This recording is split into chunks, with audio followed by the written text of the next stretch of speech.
बिस्मिल्लाहिर्रहमानिर्रहीम। हुजूर सल्लल्लाहु अलैहि वसल्लम और हज़रत खदीजा रज़ी अल्लाह की मुलाकात। हज़रत खदीजा रज़ी अल्लाह अन्हु हम मोमिनों की पहली माँ है और हुजूर सल्लल्लाहु अलैहि वसल्लम की पहली बीवी है। हुजूर सल्लल्लाहु अलैहि वसल्लम ने अपनी बीवियों में अगर किसी से सबसे ज़्यादा मोहब्बत की है तो वह है उम्मुल मोमिनीन हज़रत खदीजा रज़ी अल्लाह ने की है। हुजूर सल्लल्लाहु अलैहि वसल्लम हज़रत खदीजा रज़ी अल्लाह अन्हु से इतनी मोहब्बत किया करते थे कि आपके विसाल के बाद भी हुजूर अक्सर आपको याद किया करते थे और किसी बीवी से आप सल्लल्लाहु अलैहि वसल्लम ने इतनी मोहब्बत ना की जितनी आप सल्लल्लाहु अलैहि वसल्लम हज़रत खदीजा रज़ी अल्लाह से करते थे। हुजूर सल्लल्लाहु अलैहि वसल्लम के निकाह में आने से पहले हज़रत खदीजा रज़ी अल्लाह अन्हु 2 बार बेवा हुई थी।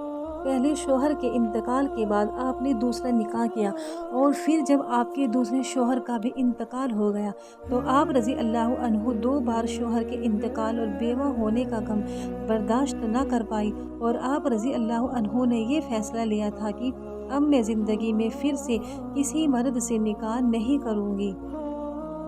हज़रत खदीजा रज़ी अल्लाह अन्हु के वालिद मक्का के बहुत बड़े तिजारत करने वाले थे और आपकी टक्कर का पूरे मक्का में कोई भी शख्स ना था। बाप का इंतकाल हो जाने के बाद हज़रत खदीजा ने ही तिजारत का काम संभाला और आप इस तरीके से तिजारत करती थी कि पूरे मक्का में आपके मुकाबले का किसी का माल ना बिकता था और ना ही आपके मुकाबले किसी को नफ़ा होता था। मक्का में एक साल ऐसा भी आया था कि सारे तिजारत करने वालों का माल नुकसान से डूब गया, लेकिन उस साल भी आपको 11 गुना नफ़ा हुआ था। हज़रत खदीजा रज़ी अल्लाह अन्हु मलिकाए अरब कहलाती थी क्योंकि पूरे मक्का में पूरे अरब में खदीजा से ज़्यादा कोई मालदार नहीं था और कुरैश के सरदार यह चाहते थे कि किसी तरह खदीजा से हमारा निकाह हो जाए तो हमारी इज्जत बढ़ जाएगी और अगर वह हमारी बीवी बन गई तो हम अरब के बादशाह बन जाएंगे और सबसे ज़्यादा माल और दौलत वाले बन जाएंगे। माल और दौलत के लालच में कई बार मक्का के बड़े बड़े तिजारत करने वाले और पैसे वाले भारी भरकम लोगों ने आपके पास निकाह करने के लिए पैगाम भेजे थे, लेकिन आप सीधे सीधे उनसे मना कर देती थी कि मुझे निकाह नहीं करना है। हज़रत खदीजा के 2 बच्चे भी थे जो हमेशा उनके साथ बड़े शान और शौकत से रहा करते थे।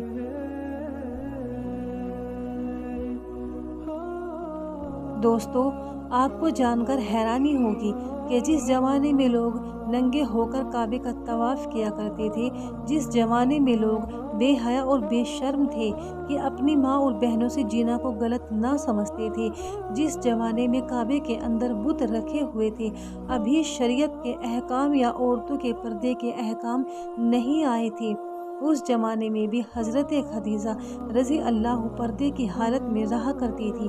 उस ज़माने में भी आप हमेशा सच बोला करती थी। मक्का के कुफ़ार आपकी तहारत की कस्में खाया करते थे और इसलिए आपको ज़मानाए ज़ाहिलियत में भी लोग ताहिरा के कलब से पुकारते थे। हज़रत खदीजा का तिजारत का सामान अक्सर मक्का और मुल्क के शाम, बसरा जैसे कई इलाकों में जाता था और उसकी देखरेख के लिए आप मजदूरी देकर लोगों को अपने यहाँ रखती थी। एक दिन आप काफ़ी खामोश बैठी हुई थी। आपकी एक सहेली थी जिसका नाम नफीसा था। उसने आपको इस तरह चुप देखा तो आपसे पूछा कि खदीजा, आप किस परेशानी में लग रही हो? बहुत खामोश बैठी हो, कोई परेशानी है क्या? हज़रत खदीजा ने उसे अपने पास बिठाया और कहा कि नफीसा, तुम तो जानती ही हो कि हमारा माल अक्सर बाहर जाता है और मैं माल की निगरानी दूसरे लोगों को सौंप देती हूँ और मक्का के कुरैश की नज़र हमेशा मेरे माल पर रहती है और मक्का के सरदार चाहते हैं कि वो मेरा माल लूट खाएं। जब भी मेरा माल बाहर जाता है तो मैं जिसको अपने माल की निगरानी के लिए मुकर्रर करती हूँ उसकी भी नज़र हमेशा मेरे माल पर ही रहती है और वह मेरा माल चुरा लेता है और लूट खाता है। अगर कोई ऐसा आदमी मिल जाता जो मेरे माल की ईमानदारी के साथ देखभाल करता तो कितना अच्छा होता। نفیسہ نے حضرت خدیجہ سے کہا، خدیجہ، مکہ میں ایک بہت ہی ایماندار اور دماغدار آدمی رہتا ہے جو مکہ کے لوگوں سے تھوڑا ہٹ کر ہے، اور وہ مکہ کے سرداروں میں سے ہے۔ اس کا نام ابو طالب ہے۔ تمہارے اس مسئلے کا حل وہ ضرور نکال سکتا ہے۔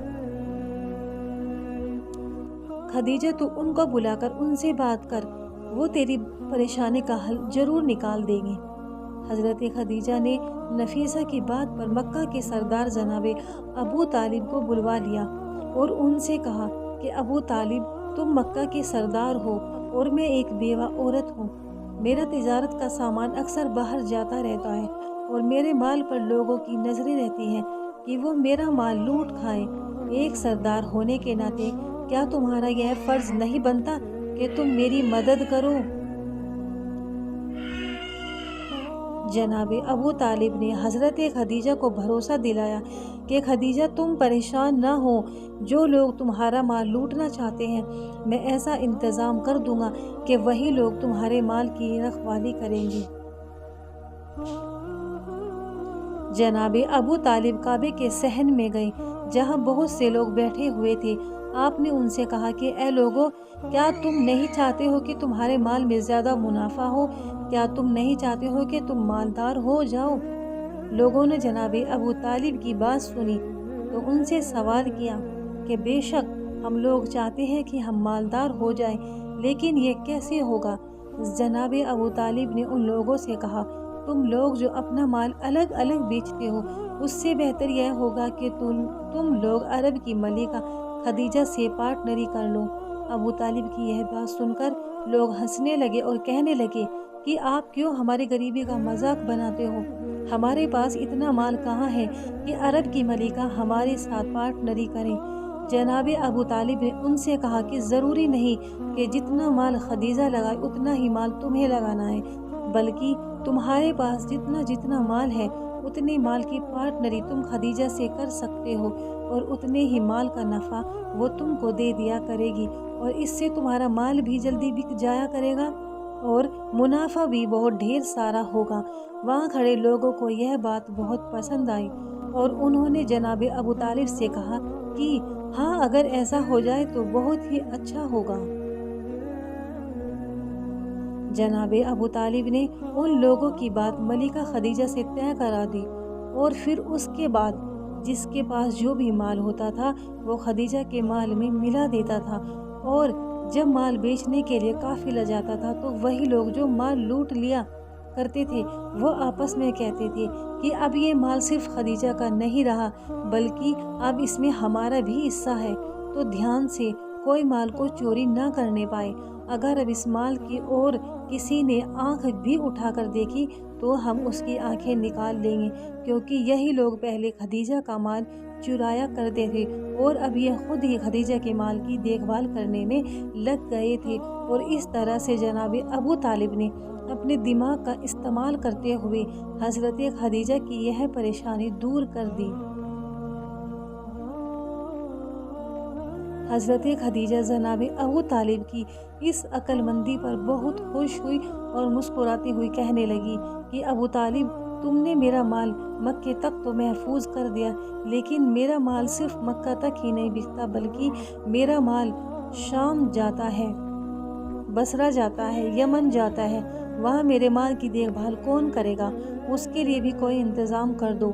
جناب ابو طالب مسکراتے ہوئے کہنے لگے کہ خدیجہ، میں بوڑھا ہو چکا ہوں، میرے بس میں جتنا تھا وہ میں نے کر دیا، اب شام، بصرہ، یمن جیسے علاقوں میں تیرے سامان کی دیکھ بھال کرنے کے لیے میں تو نہیں جا سکتا، میں بوڑھا آدمی ہوں، سفر نہیں کر سکتا، میں بھلا تو تیرے سامان کی دیکھ بھال کیسے کر سکتا ہوں؟ اس کے لیے تو کوئی نوجوان ہونا چاہیے۔ حضرت خدیجہ نے جناب ابو طالب سے کہا، ابو طالب، میں نے سنا ہے کہ تمہارا کوئی بھتیجا ہے جو کافی ایماندار ہے اور دماغدار بھی ہے اور بڑا نیک ہے، میں نے سنا ہے کہ پورے مکے میں اس جیسا کوئی نہیں ہے۔ حضرت خدیجہ نے جناب ابو طالب سے کہا، ابو طالب، اگر تم نہیں جا سکتے ہو تو تم اپنے بھتیجے کو میرے مال کی دیکھ بھال کرنے کے لیے بھیج سکتے ہو۔ جناب ابو طالب نے کہا، خدیجہ، میرا بھتیجا بہت बगैरत है, उसने आज तक किसी के यहाँ मजदूरी नहीं की है और मेरे ख़ानदान में भी किसी भी आदमी ने आज तक मजदूरी नहीं की है, तो भला वो कैसे तेरे यहाँ मजदूरी कर पाएगा।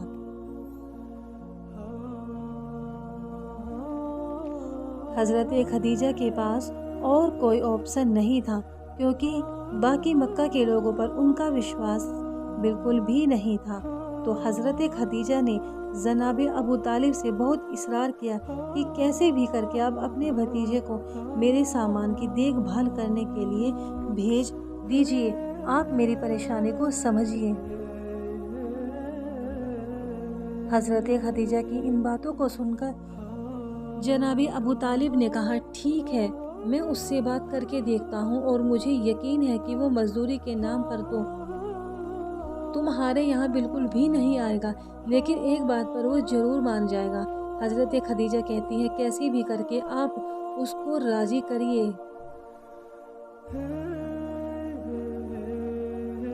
जनाबे अबू तालिब हज़रत खदीजा की बात को लेकर अपने घर पर पहुँचते हैं और अपने भतीजे हज़रत मोहम्मद सल्लल्लाहु अलैहि वसल्लम से कहते हैं कि भतीजे, हम गरीब हैं और मैं चाहता हूँ कि तुम्हारा घर बसा दूँ, मैं तुम्हारा निकाह कर दूँ।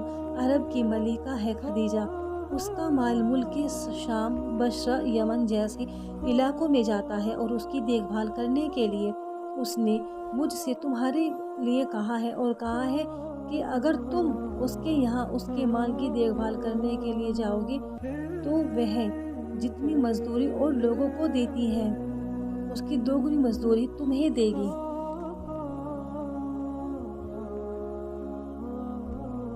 हज़रत मोहम्मद सल्लल्लाहु अलैहि वसल्लम ने अपने चचा से कहा, चचा, लेकिन मैं तो मजदूरी करना नहीं चाहता। हुजूर सल्लल्लाहु अलैहि वसल्लम ने हज़रत खदीजा के यहाँ जाने से साफ साफ इनकार कर दिया, लेकिन आपके चचा जनाबे अबू तालिब जानते थे कि मेरा भतीजा मोहम्मद सल्लल्लाहु अलैहि वसल्लम इस तरीके से हाँ कभी नहीं करेगा। जनाबे अबू तालिब जानते थे कि मेरा भतीजा बेवा और कमज़ोर लोगों की कितनी मदद करता है। तब उन्होंने हुजूर से कहा, बेटा, लेकिन वो बेवा है, उसके माल की देखभाल करने को कोई भी नहीं है, लोग उसके माल को चुरा लेते हैं। वो जिसको अपने माल की देखभाल करने के लिए भेजती है वही उसका माल हड़प कर जाते हैं, उसका कोई सहारा नहीं है। तो क्या तुम उस बेवा की मदद नहीं कर सकते हो? इतना सुना था कि आप सल्लल्लाहु अलैहि वसल्लम ने अपनी गर्दन झुका ली और कहा, ठीक है चचा, आपकी जैसी मर्जी, मैं उस बेवा की मदद करने को जरूर जाऊंगा। जनाबे अबू तालिब के चेहरे पर मुस्कान आ गई और आपने हुजूर सल्लल्लाहु अलैहि वसल्लम को हज़रत खदीजा का पता बताया और कहा कि बेटा जाओ और खदीजा से कहना कि मुझे अबू तालिब ने भेजा है, मैं उनका भतीजा हूँ, और खदीजा से तिजारत के मामला तय कर लेना कि किस तरह से तुम्हें क्या करना है।